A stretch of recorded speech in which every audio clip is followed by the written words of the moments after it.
اپنا حال یہ ہے کہ میلاد کے جلوس کے اندر ہزاروں بندہ ہوتا ہے، اور جیسے ہی ظہر کی نماز کا وقت ہوتا ہے 99% لوگ اپنے گھروں کو لنگر اور نیاز لے کے چلے جاتے ہیں، مسجد میں 1% لوگ بھی مشکل سے جاتے ہیں، اور تھوڑی دیر پہلے لگ رہا ہوتا ہے کہ اس وقت دنیا میں اگر سب سے بڑے عاشقان رسول ہیں تو وہ اس مجمع کے اندر موجود ہیں۔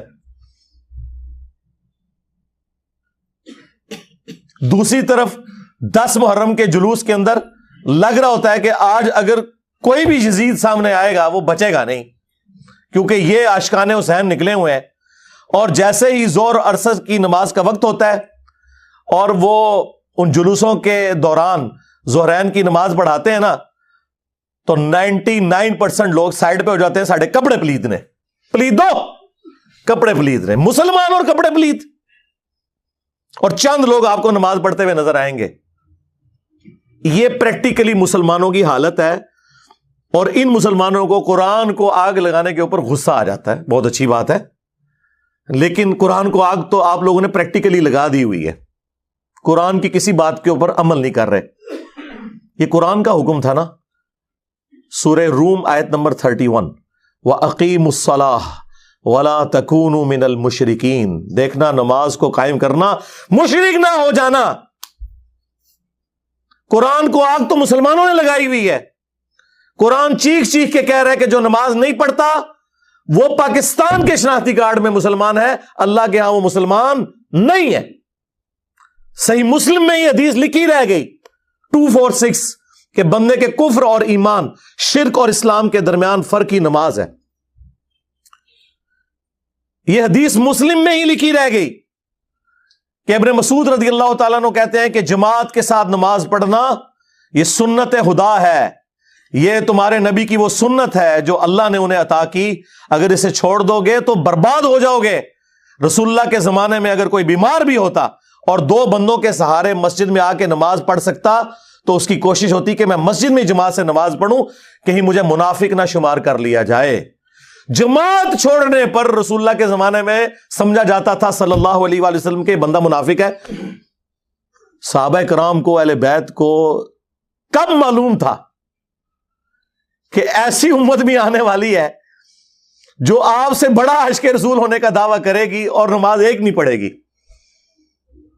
تو وہ کہتے یار یہ تو بڑا آسان اسلام ہے۔ تو یہ حدیثیں تو مسلم شریف میں لکھی رہ گئیں، پریکٹیکلی کس نے عمل کیا اس کے اوپر؟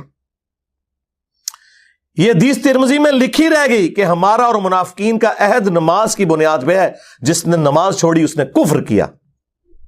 ہاں، یہ صحابہ کرام علیہم رضوان کا فتویٰ ترمذی میں ہی رہ گیا۔ عبداللہ بن شقیق تابعی کہتے ہیں کہ صحابہ کرام علیہم رضوان تارک الصلاح کے سوا کسی کی تکفیر نہیں کرتے تھے، صرف بے نمازی کو وہ کافر سمجھتے تھے، باقیوں کو وہ تمام غلطیوں کے باوجود مسلمان تصور کرتے تھے۔ اندازہ کریں، یہ ترمذی میں لکھا رہ گیا جناب۔ ہاں، ہم جب چیخ چیخ کے یہ باتیں بیان کرتے ہیں، لوگ کہتے ہیں یار یہ کس قسم کی باتیں کر رہے ہیں، یہ کہاں پہ لکھی ہوئی ہیں؟ سرکار کتابوں میں لکھی ہوئی ہیں۔ یہی تو ہم آپ سے کہہ رہے ہیں کہ مرنے سے پہلے اے مسلمان کر لے اس پہ غور، کتابوں کا خدا اور ہے، بابوں کا خدا اور۔ یہ حدیث ابو داؤد میں ہی لکھی رہ گئی کہ بچہ جب 7 سال کا ہو جائے تو اسے نماز کا حکم دو، اور نہ پڑھے 10 سال کی عمر میں اسے سزا بھی دو، اور 10 سال کے بچوں کے بستر بھی الگ کر دو۔ یہ ابو داؤد میں لکھی رہ گئی حدیث۔ عمل کس نے کیا؟ یہ حدیث ابن ماجہ میں لکھی رہ گئی کہ نبی علیہ السلام نے فرمایا اے معاذ، اللہ کے ساتھ شرک نہ کرنا، خواہ تمہارے ٹکڑے ٹکڑے کر دیے جائیں، تمہیں قتل کر دیا جائے، سولی دے دیا جائے، یا آگ میں زندہ جلا دیا جائے، شرک نہ کرنا۔ یہ پہلی نصیحت۔ اسی حدیث میں دوسری نصیحت، نماز نہ چھوڑنا۔ تمہارا اللہ کے ساتھ عہد نماز کی بنیاد پہ ہے، اگر تم نے نماز چھوڑ دی تو اللہ کا ذمہ اٹھ گیا تم سے۔ اور تیسری چیز فرمایا شراب نہ پینا، یہ تمام برائیوں کی جڑ ہے۔ تو یہ حدیثیں تو لکھی رہ گئی سرکار۔